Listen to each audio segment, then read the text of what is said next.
The plate of beans and cornbread sat outside her door again, still warm from the cook fire, and Adelaide Vance pressed her trembling fingers against the rough wood, as tears tracked down her cheeks, because whoever was leaving these meals had no idea that his simple kindness was the only thing keeping her alive in this God-forsaken town. Oklahoma City sprawled across the prairie like a promise half kept in the autumn of 1883, all dust and determination, where the railroad brought strangers daily, and the saloons never closed their doors. Adelaide had arrived 3 weeks ago on the afternoon train, her few possessions clutched in a worn carpetbag, running from a past that still woke her screaming in the night. She had taken the small room above the general store, paying Mrs. Hutchinson a week's rent in advance with coins she could barely spare, and she had not eaten a proper meal in front of another soul since. The fear had started years ago, back when she was barely 14, when her stepfather would watch her eat with those cold, calculating eyes, commenting on every bite she took, every swallow, telling her she was disgusting, that she ate like an animal, that no man would ever want such a grotesque creature. He would make her stand in the corner if she chewed too loudly, would deny her supper if she reached for seconds, would force her to recite why she was worthless before allowing her to break her fast. By the time she was 16, her hands would shake so violently at the dinner table that she could barely hold a fork. By 18, when he finally drank himself to death and freed her from his tyranny, the damage was complete. The mere thought of lifting food to her lips while someone watched made her stomach revolt and her throat close up as if invisible hands were choking her. She had tried to hide it. She had tried to be normal.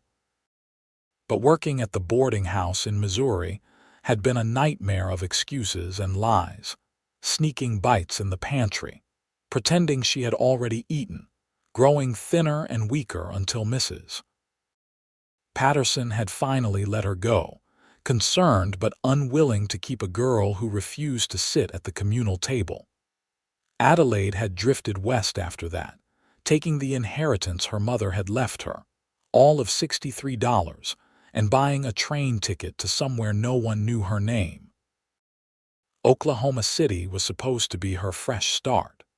She had found work immediately doing laundry and mending for some of the town's families, picking up garments in the early morning and returning them clean and pressed by evening.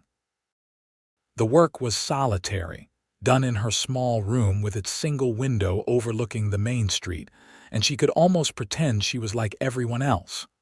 Almost, but she was starving, truly starving. She would wait until the deepest part of night, when the saloons had finally quieted and the streets were empty, before she would creep down the back stairs and purchase tins of beans or dried meat from Mrs. Hutchinson's store, using the key the older woman had given her for emergencies. She would eat in frantic, shameful gulps, tears streaming down her face, hating herself for this weakness that she could not overcome no matter how she tried. Then the meals had started appearing. The first one had been 5 nights ago. She had opened her door at dawn to retrieve the mending basket left by the Reverend's wife and had nearly tripped over the tin plate. Fried eggs, bacon, and biscuits, covered with a clean cloth, still radiating heat.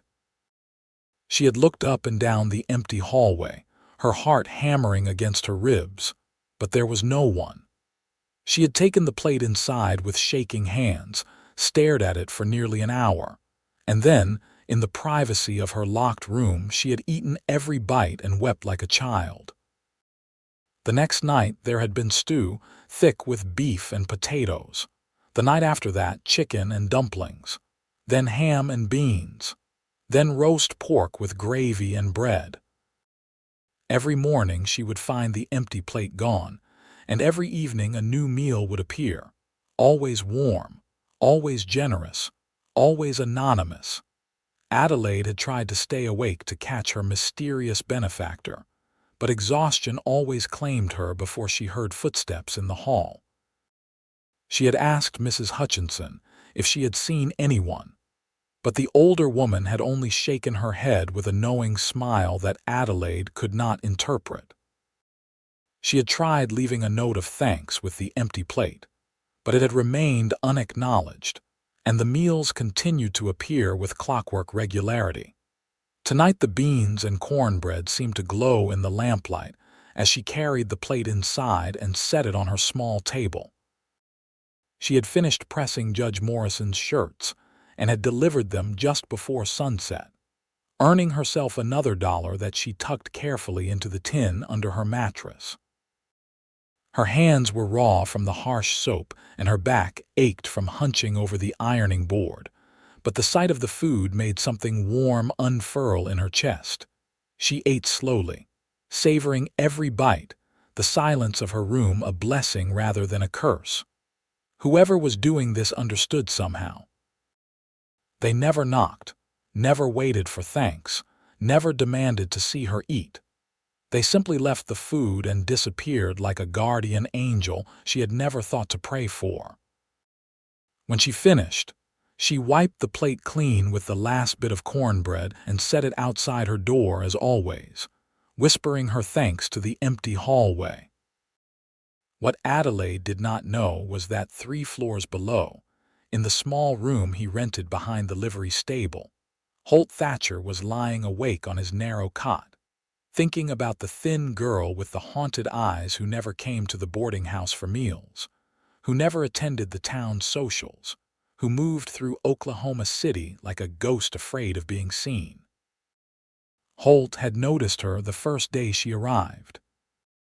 He had been loading supplies onto a wagon outside the train station when she had stepped down onto the platform, her dark hair pulled back severely, her gray dress hanging loose on her frame, her eyes scanning the street with the wariness of a deer scenting wolves. Something about the set of her shoulders, the way she had flinched when a man had brushed past her accidentally, had struck him directly in the chest. He had asked around carefully. Adelaide Vance, 22 years old, took in laundry and mending, kept to herself. The gossiping ladies at the church social had plenty of speculation, from a broken heart to a scandal back east, but no one actually knew anything. Mrs. Hutchinson, who rented Adelaide the room, had only pressed her lips together and said the girl was troubled and deserved kindness, which was the closest thing to a defense the sharp-tongued shopkeeper ever offered. Holt was 25, the youngest son of a Texas rancher who had sent him north with a herd of cattle and instructions to establish new markets.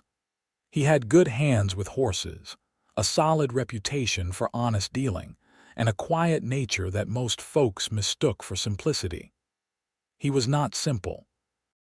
He was observant, and he had observed that Adelaide Vance was slowly dying of something that had nothing to do with physical illness.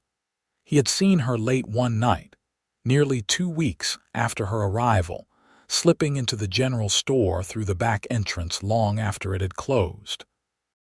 He had been bedding down his horse in the livery when movement had caught his eye. She had been inside for perhaps 20 minutes, and when she had emerged, she had been clutching a small bundle and her face had been wet with tears. The next morning, Mrs. Hutchinson had mentioned finding money on her counter for some tinned goods, and the pieces had clicked together in Holt's mind. She was afraid to eat in front of people. He did not know why.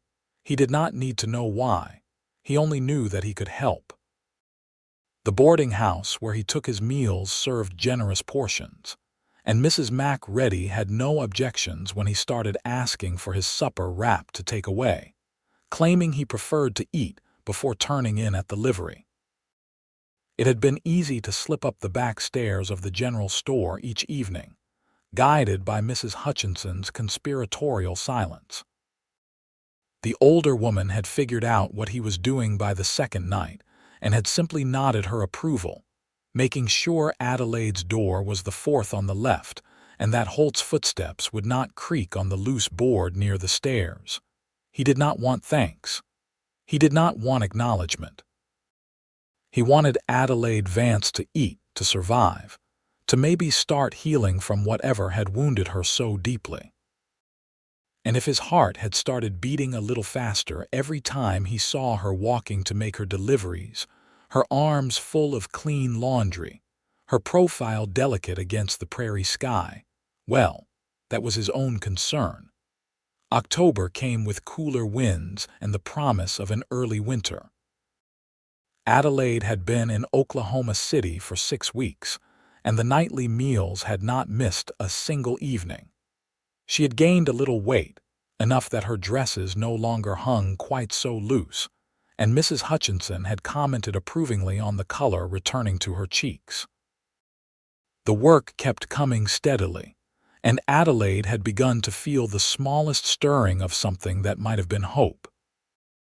She was walking back from delivering some mended shirts to the doctor's house when she saw him outside the livery stable, brushing down a large chestnut horse with sure, gentle strokes. She had seen him around town before, tall and lean with dark blonde hair and a quiet way of moving, but she had never paid much attention.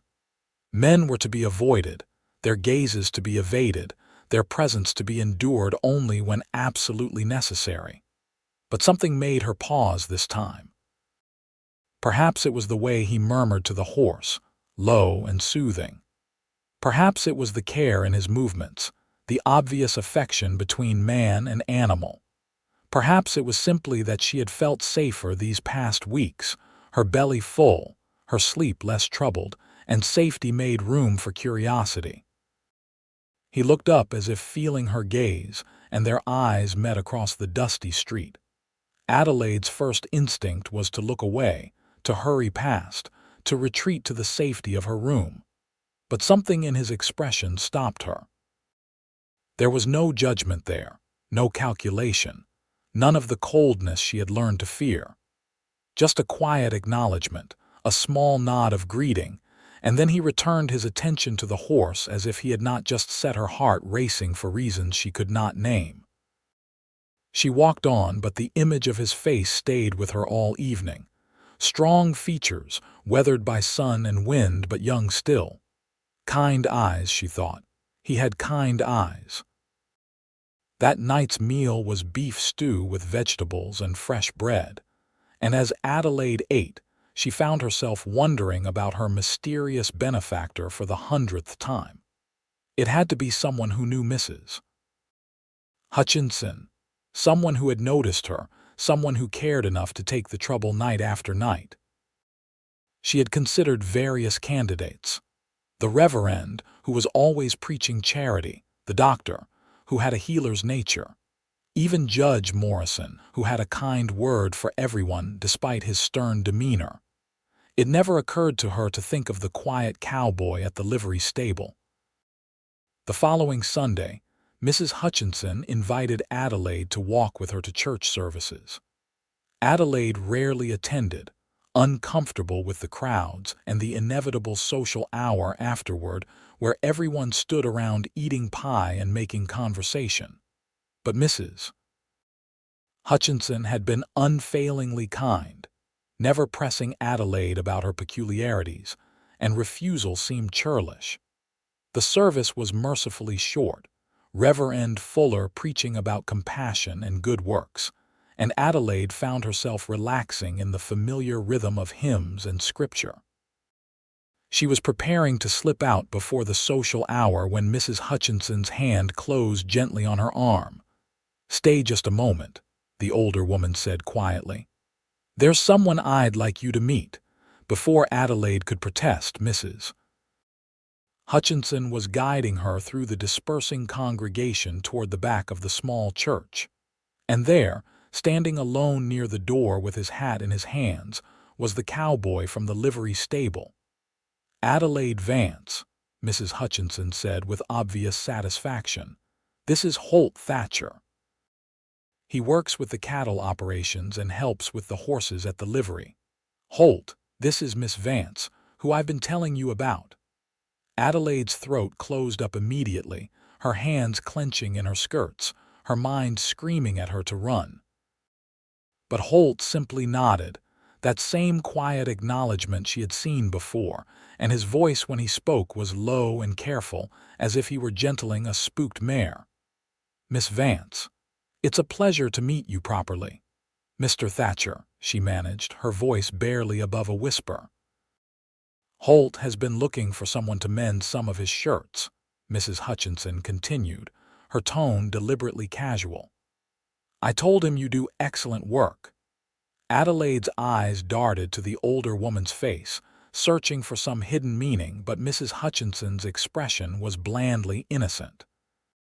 She turned back to Holt, who was watching her with that same calm patience. "I can bring them by the store tomorrow," he said. "If that's acceptable to you, no hurry on getting them back. It was work, just work. The same as taking in laundry from the judge or the doctor's wife." Adelaide nodded jerkily. "That would be fine. Thank you, Miss Vance." He put his hat back on and nodded to them both before walking out into the bright autumn sunlight. Adelaide waited until he was gone before turning to Mrs. Hutchinson. "Why did you do that?" The older woman's eyes were shrewd but not unkind.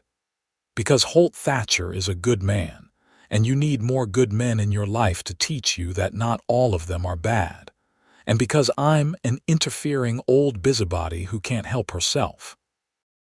Adelaide wanted to be angry, but she found herself smiling instead, a small, hesitant expression that felt strange on her lips. "You are an interfering old busybody. Guilty as charged," Mrs. Hutchinson agreed cheerfully. "Now come have some pie before we head back. You can eat it wrapped in a napkin and take it with you if that's easier." It was easier. Adelaide took the slice of apple pie, wrapped carefully in cloth, and ate it in her room that afternoon, and it was delicious. True to his word, Holt appeared at the general store the next morning with 3 shirts that needed buttons replaced, and one with a torn sleeve. Adelaide took them with hands that only trembled slightly, promised they would be ready in 2 days, and fled upstairs before he could say anything more than thank you. But that night, when the meal appeared outside her door, roast chicken with potatoes, she found herself staring at the plate with a strange new awareness. The timing was right. Holt would have finished his work at the livery. He lived nearby. Mrs. Hutchinson clearly approved of him. And there had been something in the way he had looked at her, careful and concerned, as if he knew something he should not know. She picked up the plate and carried it inside, her thoughts churning. If it was him, what did that mean? Why would a stranger care about whether she ate? What did he want from her? But even as the suspicious questions rose, another voice whispered underneath them. "He has asked for nothing. He has never even watched to see if you took the food. He has simply given, night after night, without condition or expectation."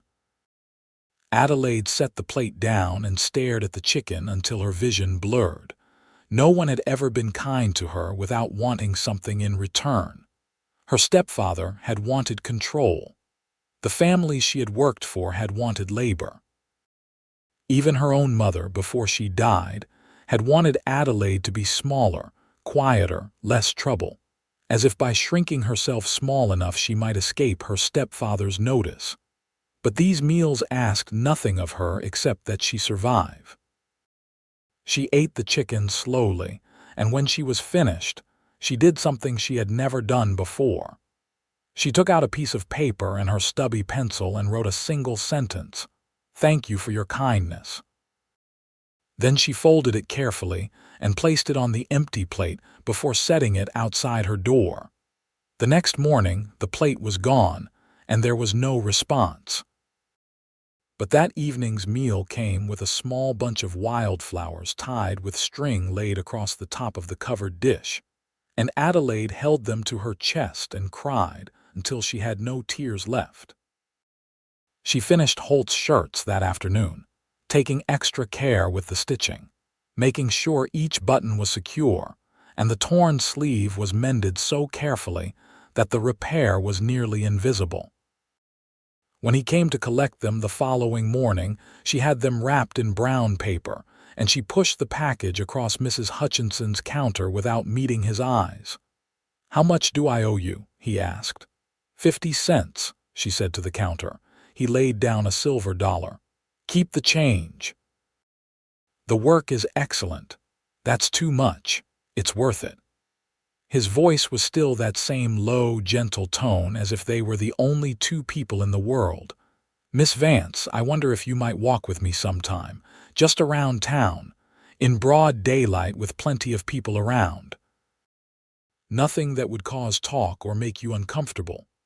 Adelaide's head snapped up, her eyes wide. "Why?" Holt was quiet for a moment, turning his hat in his hands. "Because I think you might like to have a friend, and I would like to be that friend if you'll let me." "You don't know anything about me." "I know you're brave," he said simply. "I know you work hard. I know you've been hurt and you're still standing. That's enough for me." Adelaide's hands were shaking again, but not entirely from fear this time. There was something else mixed in, something warm and terrifying and impossible to name. "I'm not good company. I'm not asking for entertainment. I'm asking if you'd like to walk with me." She should say no. Every instinct of self-preservation she had honed over the years screamed at her to refuse, to maintain her isolation, to keep herself safe behind her walls. But the wildflowers were in a tin cup on her windowsill, and she had slept through the night for the first time in years after receiving them, and the word that came out of her mouth was, yes. Holt's smile was like sunrise, slow and warm and transformative. "Tomorrow afternoon. Around 4 o'clock, I'll meet you outside the store." Adelaide nodded, not trusting her voice, and he put his hat back on and left with his wrapped shirts under his arm. Mrs. Hutchinson, who had been pretending to organize canned goods while shamelessly eavesdropping, made a satisfied humming sound. "Don't start," Adelaide warned. "I didn't say a word. You're thinking very loudly, Mrs. Hutchinson laughed, and the sound was so warm and approving that Adelaide found herself smiling despite her terror. She barely slept that night, and the meal that appeared outside her door, a thick slice of meat pie, sat untouched for an hour before she could force herself to eat it. What had she agreed to? What was she doing? She knew nothing about courting or walking out or whatever this was supposed to be. She would make a fool of herself. She would disappoint him. He would see how broken she was, and he would leave. And somehow that possibility hurt worse than never taking the chance at all. But when 4 o'clock came the next afternoon, she put on her best dress, the dark blue one that had been her mother's, and she pinned her hair carefully, and she walked down the stairs on legs that felt like water. Holt was waiting outside, wearing a clean shirt, one of the ones she had just mended, and when he saw her, his whole face softened with something that looked absurdly like relief, as if he had truly believed she might not come. "Miss Vance," he said, offering his arm. "You look lovely." Adelaide did not take his arm, not yet, but she fell into step beside him, and they began to walk slowly down the main street of Oklahoma City. The afternoon was clear and cool, the sky a brilliant blue, and the town was busy with the usual commerce of a weekday. People nodded to them as they passed, but no one stopped to pry or gossip, and Adelaide felt some of the tension ease from her shoulders. "Tell me about the horses," she said finally, because the silence was stretching too long and she needed to fill it with something. Holt's face lit up. "What do you want to know? Why do you like them?" He considered the question seriously. "They're honest. A horse will tell you exactly what it's thinking if you pay attention. They don't lie, they don't manipulate. If you treat them well, they'll give you everything they have. And if you treat them poorly, they'll let you know that too. There's a fairness in it that I appreciate." "That's a good answer," Adelaide said quietly. They walked in silence for a while longer, passing the church and the school and the new hotel that was being constructed at the edge of town. Holt did not press her with questions or demand that she make conversation. He simply walked beside her, his presence steady and undemanding, and Adelaide found herself relaxing in increments. "I'm the one who leaves the meals," he said finally, as they were turning back toward the general store. "I expect you figured that out, but I wanted you to hear it from me. I hope that's not unwelcome." Adelaide stopped walking, her heart hammering. She had suspected, but having it confirmed was different. She turned to face him, searching his expression for any sign of pity or disgust, or the cruel amusement that had always lurked in her stepfather's eyes. She found none of those things. She found only honesty and a tentative hope that made her chest ache. "Why?" she whispered. "Because you needed help and I could give it." He met her gaze steadily. "I don't need to know why you can't eat in front of people, Adelaide. That's your business. But I couldn't stand by and watch you suffer when it was such an easy thing to fix. It's not normal. I'm not normal." "Normal is overrated," Holt said with a slight smile. "We've all got our wounds. Some are just more visible than others." Adelaide felt something crack open in her chest, some wall she had built so carefully to keep herself protected. "I don't know if I can ever be what you might want." "What I want," Holt said gently, "is to know you better, to be someone you can trust. Everything else can sort itself out in time or not. There's no pressure here, Adelaide. I just want you to know you're not alone anymore if you don't want to be." The tears came before she could stop them, hot and fast, and she turned away, mortified. But Holt simply pulled a clean handkerchief from his pocket and offered it without comment. She took it and pressed it to her eyes, trying to breathe through the storm of emotion that threatened to overwhelm her. "I'm sorry," she managed. "Don't be. Tears aren't weakness." They stood there on the street while Adelaide composed herself, and when she finally handed back the handkerchief, Holt tucked it away and gave her that same quiet smile. "Can I see you again?" he asked. "Another walk maybe in a few days." Adelaide nodded, not trusting her voice. "Good." He tipped his hat to her. "Thank you for this afternoon, Adelaide. It's been the best part of my week." He walked away before she could respond, heading toward the livery with that easy, unhurried stride, and Adelaide climbed the stairs to her room feeling as if the world had shifted on its axis. That night's meal was chicken and dumplings, her favorite, and she ate every bite. The walks became a regular occurrence. Twice a week, on Tuesday and Thursday afternoons when Adelaide's work schedule was lightest, Holt would appear outside the general store and they would walk through Oklahoma City together, talking about everything and nothing.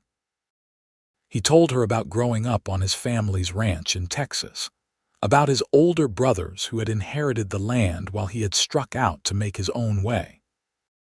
She told him, haltingly, about her mother's death when she was 12, about the years that followed, though she could not yet bring herself to speak the full truth of what her stepfather had done.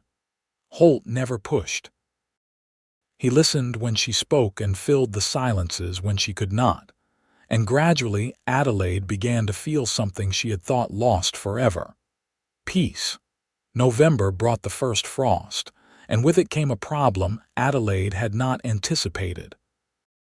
Holt had been hired to help drive a herd of cattle to Kansas City, a job that would take him away for 3 weeks. He told her about it on a Thursday evening, his expression troubled, and Adelaide felt her stomach drop. "I don't want to leave you without the meals," he said. "I've talked to Mrs. MacReady at the boarding house. She'll make sure food is left for you while I'm gone." "You told her." Adelaide's voice came out sharper than she intended. "I told her I had a friend who needed some help, nothing more. She won't gossip, Adelaide. I trust her." Adelaide wanted to argue, wanted to tell him she would be fine, that she had managed before he came along and she would manage now. But the thought of going back to those late-night raids on the store, the shame and the hunger and the loneliness, made her feel sick. "When do you leave?" she asked instead. "Saturday morning. 2 days." Adelaide nodded jerkily. "Will you be safe? It's a routine drive. I've done it a dozen times." He reached out as if to take her hand, then stopped himself, his fingers curling into a fist at his side. "I'll come find you the moment I get back." He kept his word about the meals. Every evening, like clockwork, a covered plate appeared outside Adelaide's door, though she did not recognize the cooking. Mrs. Mac Reddy, whoever she was, favored different spices and heavier gravies than Holt's simple fare. The food was good, nourishing, but Adelaide found herself picking at it without appetite, her eyes drawn constantly to the window, searching the street below for a tall figure that was not there. She missed him. The realization was both wonderful and terrifying. She had not allowed herself to miss anyone in years, had carefully excised that vulnerability from her heart, because missing people meant needing them, and needing them meant they could hurt you. But Holt had slipped past her defenses with his quiet kindness and his steady presence, and now his absence left a hole she could not ignore. The 3 weeks stretched like years. Adelaide threw herself into her work, taking on extra mending and laundry, scrubbing clothes until her hands were raw and hemming skirts by candlelight until her eyes burned. Mrs. Hutchinson watched with concern but said nothing, only making sure Adelaide had plenty of tea and occasionally sitting with her in companionable silence while Adelaide sewed. And then, on a cold afternoon in late November, Adelaide was hanging laundry in the small courtyard behind the general store when she heard a familiar voice behind her. "I was hoping I'd find you here." She spun around, nearly dropping the shirt in her hands, and there was Holt, dusty from the trail, his face thinner and weathered from weeks in the saddle, but smiling at her with such genuine happiness that Adelaide's heart stuttered in her chest. "You're back," she breathed. "Told you I would be." He took a step closer, then paused as if waiting for permission. "I missed you, Adelaide." The words should have frightened her. Instead, they felt like coming home. "I missed you too." His smile widened and something in Adelaide's chest loosened and lifted, light as air. They stood there in the courtyard, grinning at each other like fools, and when Holt finally held out his hand, Adelaide took it. His palm was warm and calloused against hers, strong and steady, and he squeezed gently before releasing her. "Are you busy tomorrow?" "I'd like to take you to the social at the church. They're having a harvest festival." Adelaide's first instinct was to refuse. Social gatherings meant people, meant questions, meant the inevitable moment when someone would press food on her and expect her to eat. But Holt was looking at her with such hope, and she found herself thinking about what he had said weeks ago. "You're brave." Maybe it was time to start believing him. "I'll go," she said. "But Holt, I can't eat in front of people. I know it's strange, but I just can't." "Then we'll make sure you don't have to." He said it so simply, as if it were the easiest problem in the world to solve. "We'll walk around, we'll talk to folks, and if anyone asks why you're not eating, I'll tell them you already ate before we came. It's none of their business anyway." Adelaide felt tears prick her eyes again. She seemed to cry constantly around this man, but they were different tears than she was used to. Not tears of shame or fear, but of something dangerously close to happiness. "Thank you," she whispered. The harvest festival was exactly as overwhelming as Adelaide had feared. The church social hall packed with people and noise and long tables laden with food. But Holt stayed beside her the entire time, his hand a steady presence at the small of her back, guiding her through conversations and running interference when anyone got too pushy about her trying their pie or their stew. He introduced her to the other cowboys he worked with, to Mrs. Mac Reddy, who proved to be a kind-faced woman with sharp eyes and a no-nonsense manner, to the families whose children raced around the hall in shrieking games of tag, and people were kind. They smiled at Adelaide, asked about her mending business, complimented her dress. No one made her feel strange or broken. No one watched her with cold calculation. For the first time in longer than she could remember, Adelaide felt almost normal. They stayed for 2 hours before Holt noticed she was flagging, her smiles growing strained, her shoulders hunching inward. He made their excuses gracefully and walked her back to the general store through streets lit by lanterns and early stars. "You did wonderfully," he told her as they stood outside her door. "I know that was hard. It wasn't as bad as I thought it would be, because you were there." Holt's expression went soft. "Adelaide, I need to tell you something, and you can tell me if I'm going too fast or if I'm misreading things. But I care about you, more than just as a friend. I think about you constantly. When I was in Kansas City, all I could think about was getting back here to see you, and if there's any chance you might feel the same way, I'd like to court you properly. With your permission." Adelaide's breath caught in her throat. She had known on some level that this was where they were heading, but hearing the words said aloud made it real in a way that was both thrilling and absolutely terrifying. "I'm broken," she said, the words tumbling out in a rush. "You know I am. I can't eat in front of people. I have nightmares almost every night. I'm afraid of so many things that don't make sense. You deserve someone whole, someone who can be a proper wife, someone who is not carrying around all this damage. Adelaide." Holt took both her hands in his, holding them gently. "We're all carrying something. You're not broken. You're healing. And I don't want someone else. I want you exactly as you are, with whatever struggles you're dealing with. I want to be the person who helps you feel safe. I want to leave you meals every night for the rest of my life if that's what you need. I want to stand between you and anything that tries to hurt you. That's what love means to me." Adelaide stared at him, her heart pounding so hard she thought it might burst from her chest. "You love me." "I'm falling in love with you," Holt corrected gently. "Have been since the first day I saw you, and I'm willing to wait as long as it takes for you to catch up if you think you might possibly feel the same way." Did she? Adelaide searched her heart, really searched it, looking past the fear and the shame and the years of conditioning that told her she was worthless and unlovable. And underneath all of that, like a seed pushing through hard soil toward sunlight, she found something warm and true. "I think I might be falling in love with you too," she whispered. "I'm terrified, but I think I am." Holt's smile was brilliant, and he lifted her hands to his lips and kissed her knuckles gently. "Then we'll be terrified together. Can I keep seeing you? Keep taking you walking, coming to church socials, all of it?"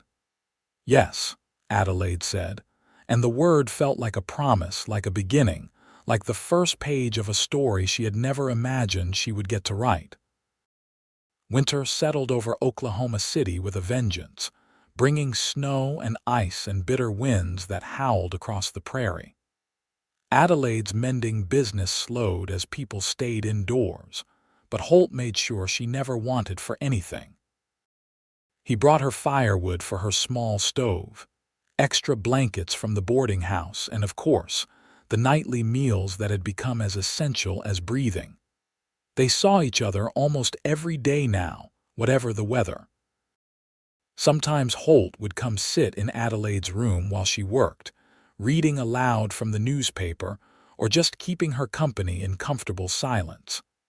Sometimes they would bundle up and take brief walks when the snow let up, Adelaide's hand tucked into the crook of his arm. And sometimes, on the worst nights when the wind screamed and the cold was bone deep, Holt would simply hold her while she shook with remembered fear, murmuring assurances until she calmed. He never pressed her for more than she could give.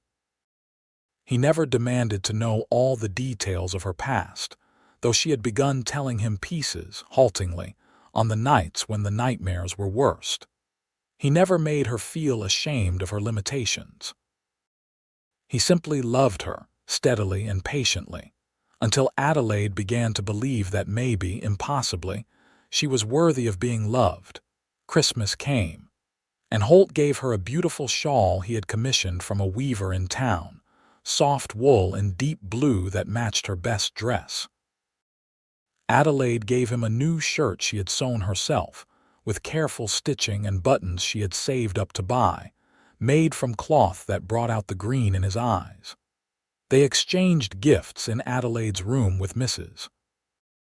Hutchinson as a beaming chaperone, and when Holt kissed Adelaide's forehead gently before leaving, she felt heat flood her cheeks and something warm unfurl in her belly. "That boy is going to marry you," Mrs. Hutchinson said after he had gone. "I know," Adelaide replied, and the knowledge filled her with equal parts joy and terror. January of 1884 brought a break in the weather and a new resolve in Adelaide. She had been thinking about her fear constantly, circling it like a wolf around a fire, trying to understand it from every angle. Holt had helped her see that her stepfather's cruelty was not her fault, that the shame she carried belonged to him, not her. But understanding intellectually and healing emotionally were two different things. She wanted to heal. She wanted to be free. She wanted to sit across a table from Holt and share a meal like a normal person. Wanted to attend socials without the constant anxiety of making excuses. Wanted to imagine a future where she was not defined by this one crippling fear.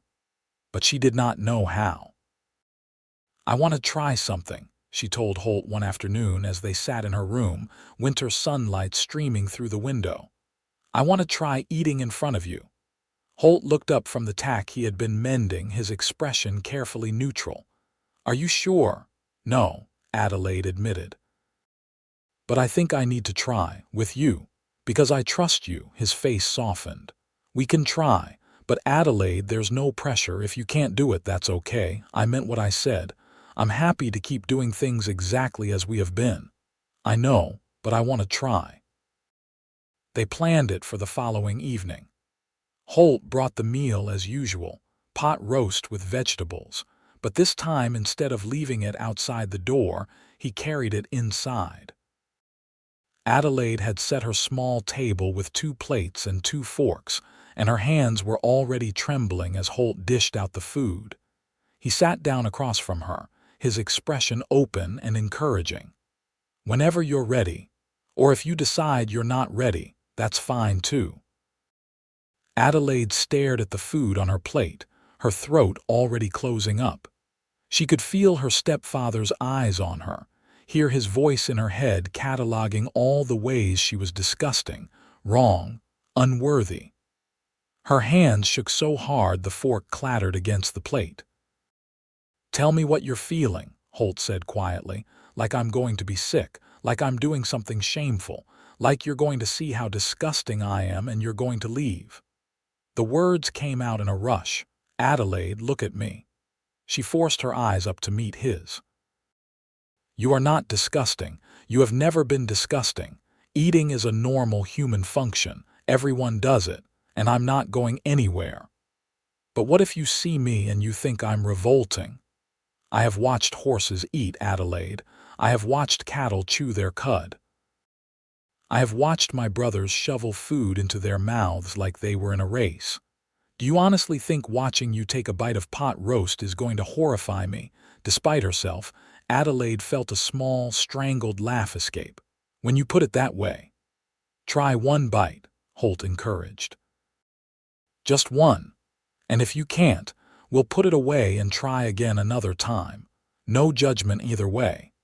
Adelaide picked up her fork with a hand that shook so badly she nearly dropped it.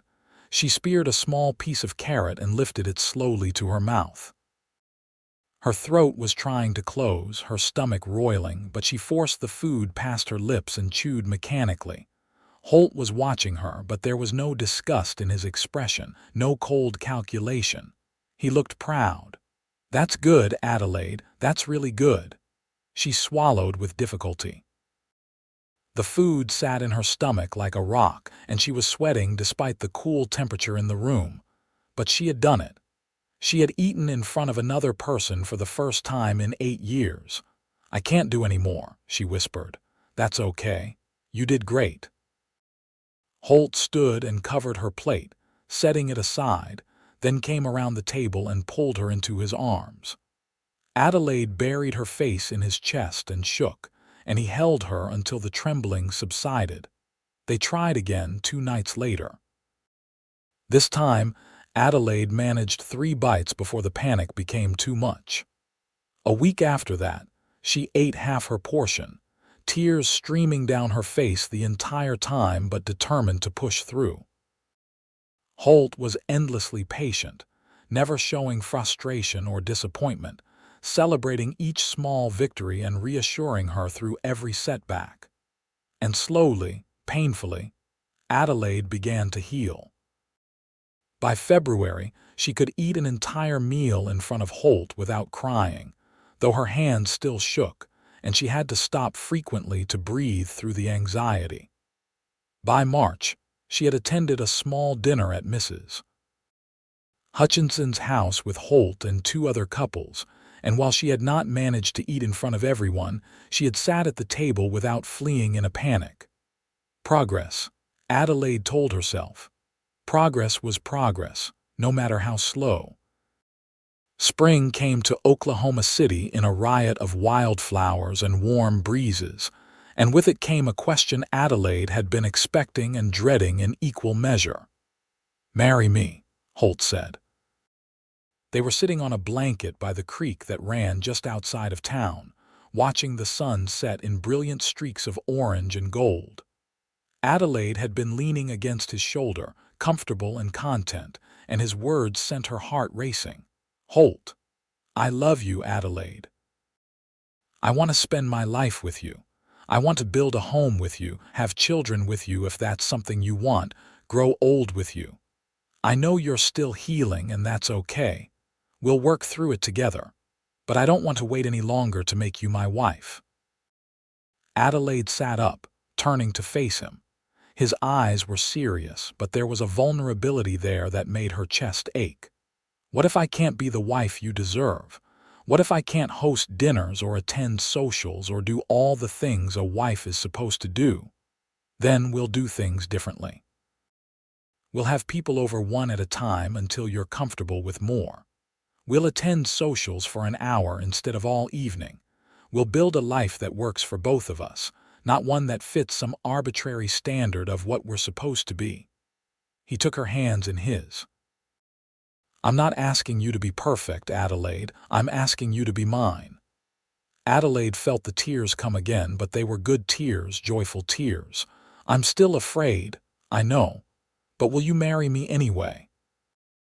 She looked at this man who had saved her life without even knowing it, who had stood beside her through months of patient healing, who had loved her at her absolute worst and promised to love her forever.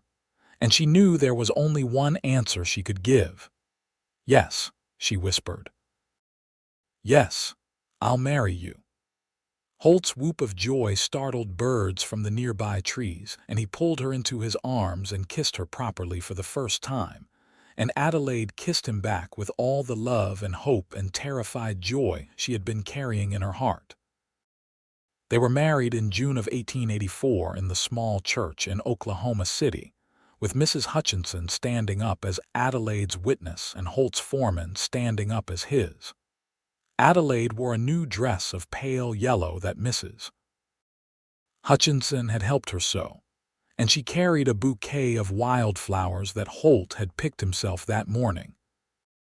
Her hands shook as she spoke her vows, but her voice was clear and strong, and when Reverend Fuller pronounced them husband and wife, she felt something settle in her soul that she had not known was missing. The wedding breakfast afterward was small, just a handful of close friends at Mrs. Macready's boarding house. Adelaide had warned everyone in advance that she struggled with eating in public, and to her surprise and deep gratitude, every single person had simply accepted it with grace and kindness. She sat at the head of the table with Holt beside her, and while she could not eat more than a few bites of the beautiful cake Mrs. Macready had made, she was there, and she was trying, and that was enough. Holt had used his savings to lease a small house on the edge of town, just 2 rooms and a kitchen, but it was theirs. He carried Adelaide over the threshold that evening, both of them laughing, and set her down gently in the main room. A fire was already crackling in the hearth, and on the table sat 2 covered plates, still warm from Mrs. Macready's kitchen. "I thought we could eat our wedding supper here," Holt said. "Just us.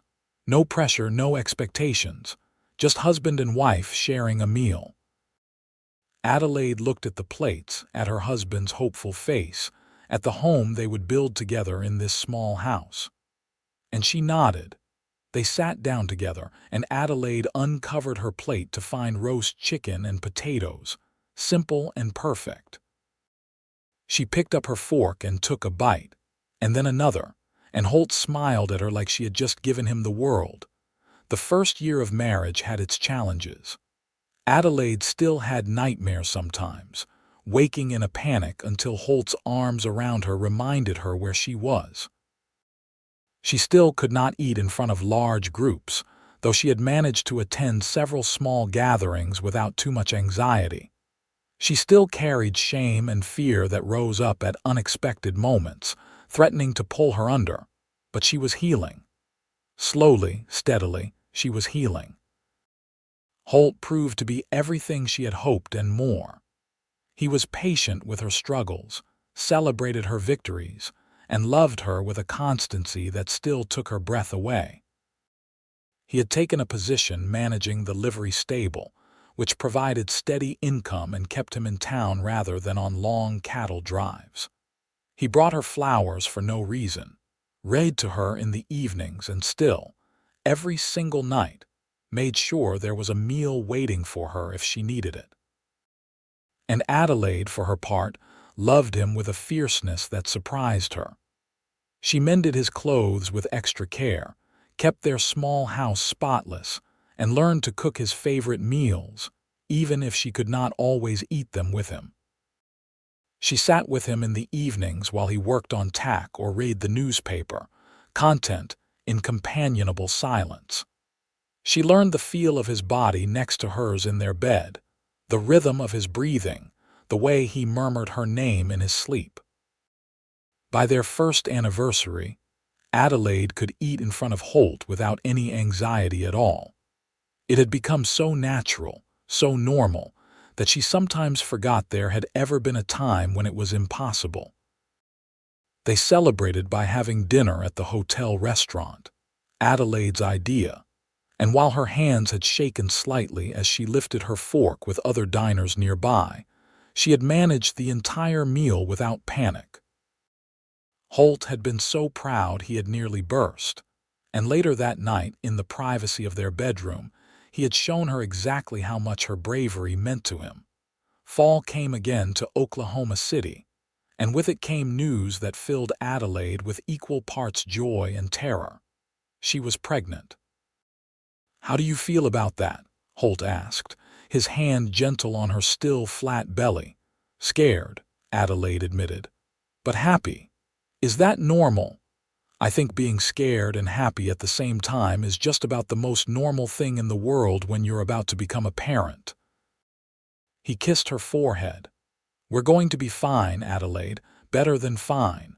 We're going to be a family." The pregnancy was not easy.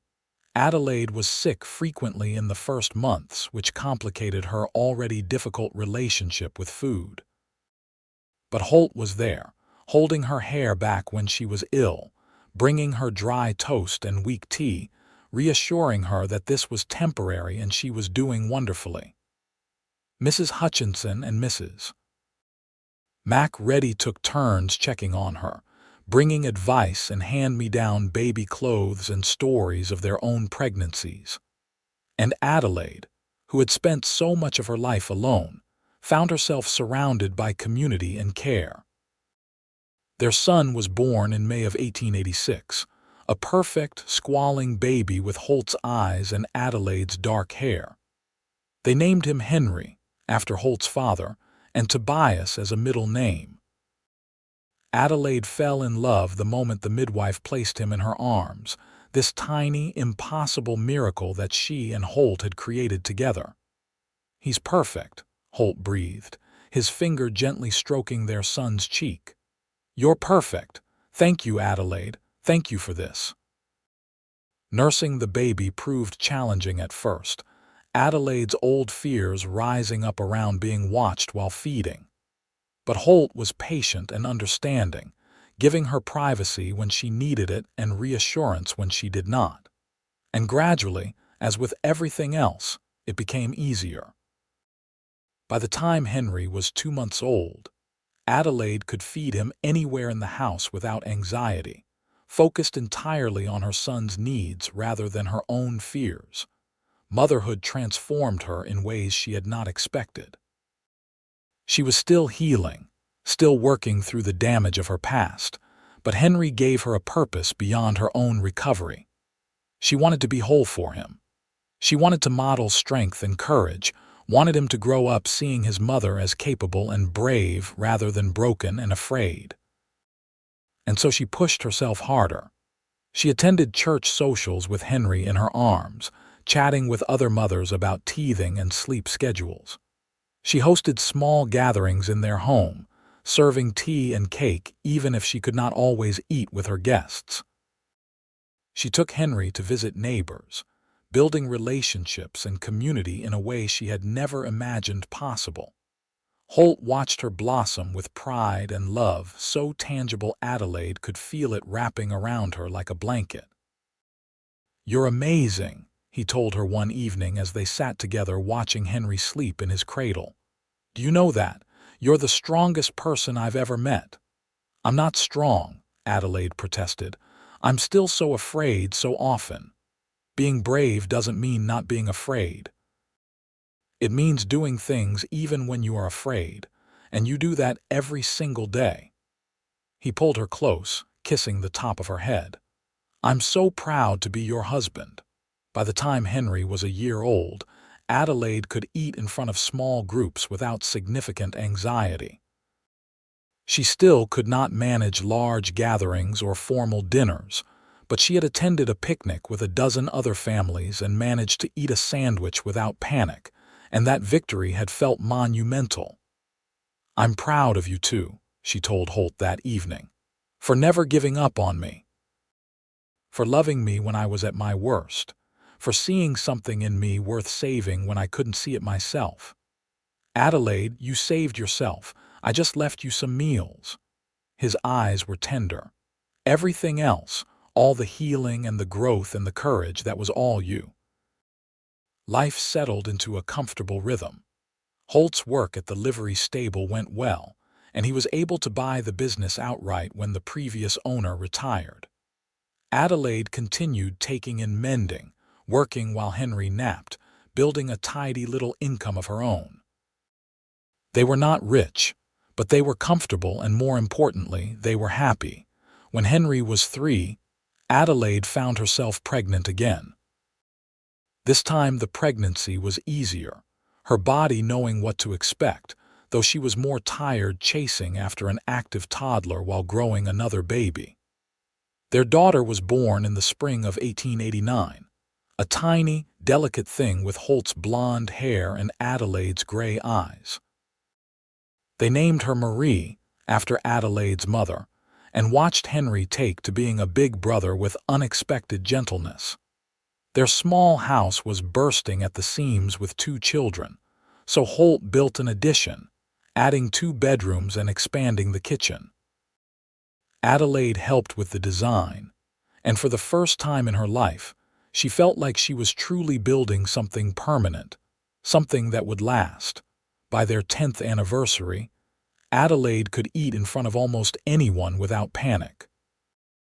The fear was still there sometimes, lurking in the background, but it no longer controlled her life.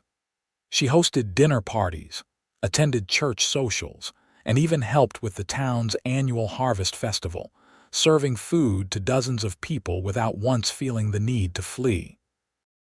"How did I get here?" she asked Holt one evening, looking around their dinner table where their two children were squabbling over the last piece of cornbread, while the autumn sun streamed through the window. "How did I go from that terrified girl who couldn't eat in front of anyone to this?" "One meal at a time," Holt said simply.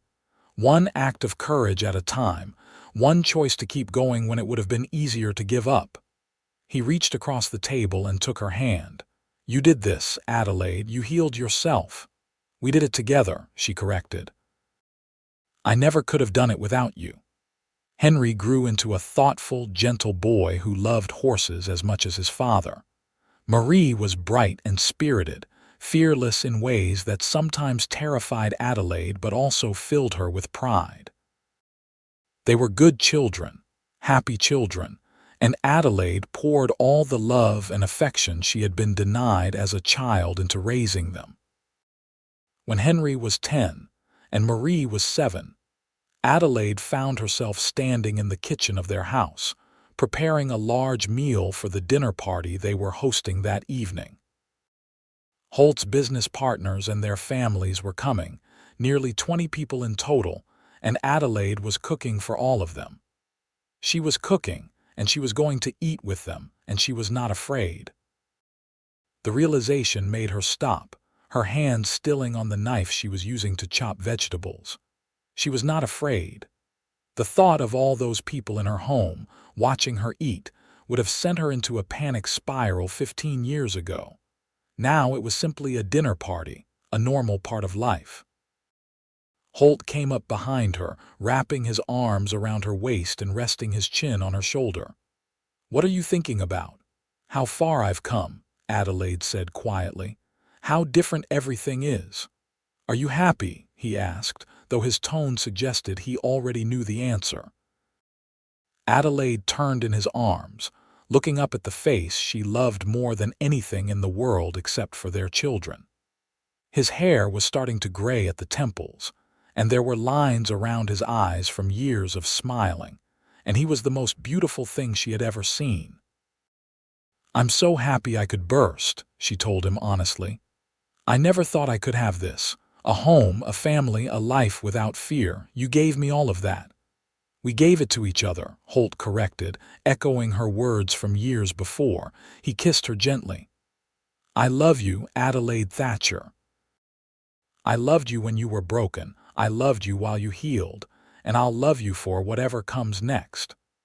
"I love you too," she whispered against his lips. "Thank you for leaving those meals outside my door. Thank you for being patient. Thank you for seeing me when I couldn't see myself." That evening's dinner party was a roaring success. Adelaide served pot roast and potatoes, vegetables from their garden, fresh bread she had baked herself. She sat at the head of the table with Holt beside her and their children nearby, and she ate and laughed and conversed with their guests without a single moment of panic. And when everyone had gone home and the children were asleep and she and Holt were cleaning up the kitchen together, she felt a peace so profound it brought tears to her eyes. "What's wrong?" Holt asked immediately, concerned. "Nothing. Everything is right. That's why I'm crying." She laughed through her tears. "I'm just so grateful. For you, for our children, for this life. I'm grateful I didn't give up when things were darkest. I'm grateful you saw something worth saving." "Adelaide." Holt set down the dish he was washing and pulled her into his arms. "You were always worth saving. You were always worth loving. I'm just grateful you let me." They stood there in their kitchen, holding each other, while the lamp flickered and cast dancing shadows on the walls. Outside, Oklahoma City was settling into sleep, the streets quiet, the stars bright overhead. And inside their home, Adelaide Thatcher felt, for the first time in her entire life, completely and utterly safe. The years continued to pass in a blur of happiness and normalcy that Adelaide never took for granted.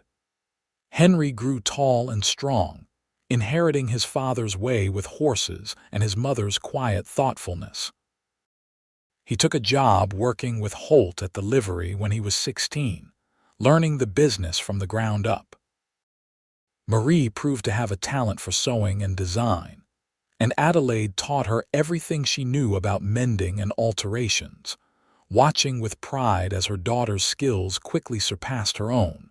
By the time Adelaide was 45, she and Holt had been married for over 20 years.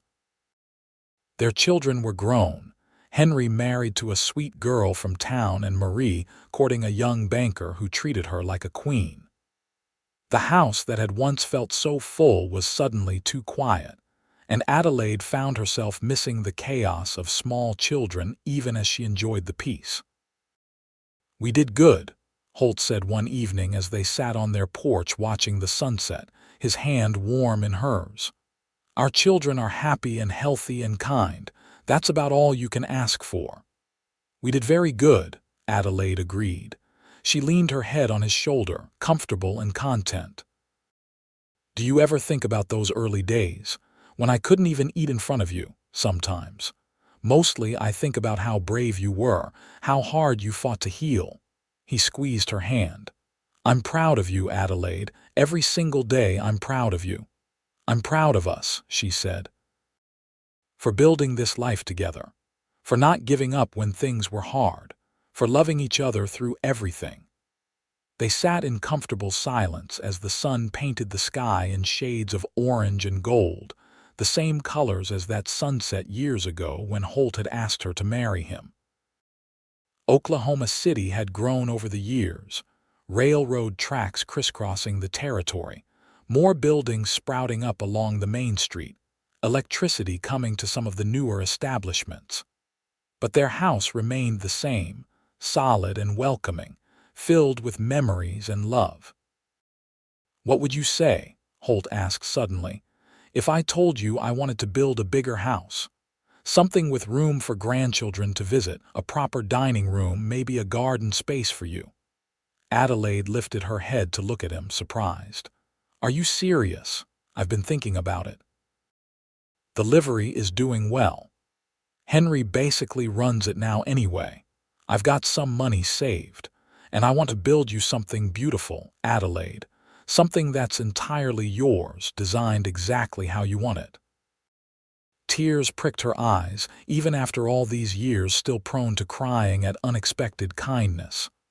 "I don't need a bigger house to be happy, Holt. I just need you."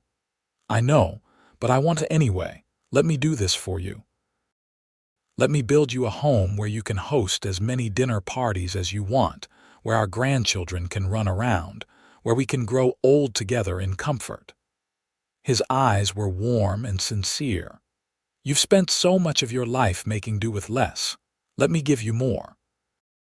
Adelaide thought about it, imagining a spacious kitchen where she could cook without bumping elbows, a dining room that could seat their whole family, a garden where she could grow vegetables and flowers. A home built not just with walls and wood, but with the love and security that Holt had given her all those years ago when he first left a meal outside her door. "Okay," she said, "let's build a house." They broke ground that spring, on a piece of land just outside town with a view of the prairie and the creek where Holt had proposed. Adelaide was involved in every decision, from the placement of the windows to the size of the kitchen to the covered porch that wrapped around 3 sides of the house. And when it was finished, in the fall of 1905, it was the most beautiful thing she had ever seen. The housewarming party they threw was attended by what felt like half of Oklahoma City. Adelaide cooked for days in advance, preparing enough food to feed an army, and on the day of the party, she moved through her new kitchen with confidence and joy, serving their guests without a trace of the fear that had once controlled her life. Henry and his wife brought their 3 children, rambunctious boys who tore through the new house with delighted shrieks. Marie came with her banker, now her fiancé, his arm protective around her waist. Mrs. Hutchinson, elderly now but still sharp as a tack, sat in the place of honor and surveyed the gathering with satisfaction. Mrs. Mac Reddy was there, and the Reverend, and dozens of other friends and neighbors who had watched Adelaide's transformation over the years. And in the middle of it all stood Adelaide and Holt, their hands clasped together, watching their family and friends fill their new home with laughter and life. "Happy," Holt murmured in her ear. Adelaide looked around at everything they had built together, the life that had seemed impossible all those years ago when she was a frightened girl who could not even eat in front of another person. She thought about the meals left outside her door, the quiet patience of a cowboy who had loved her before she knew how to love herself, the years of healing and growth and hard-won peace. "Happier than I ever imagined possible," she told him truthfully. "You saved my life, Holt Thatcher." "No," he said, pulling her close. "We saved each other. That's what love does." And as the sun set over their new home, painting the prairie in shades of gold, Adelaide Thatcher knew he was right. Love had saved them both. Love and meals left outside a door and the quiet courage to keep trying even when everything seemed impossible. It was not a grand story or a dramatic one, but it was theirs, and it was enough. More than enough. It was everything.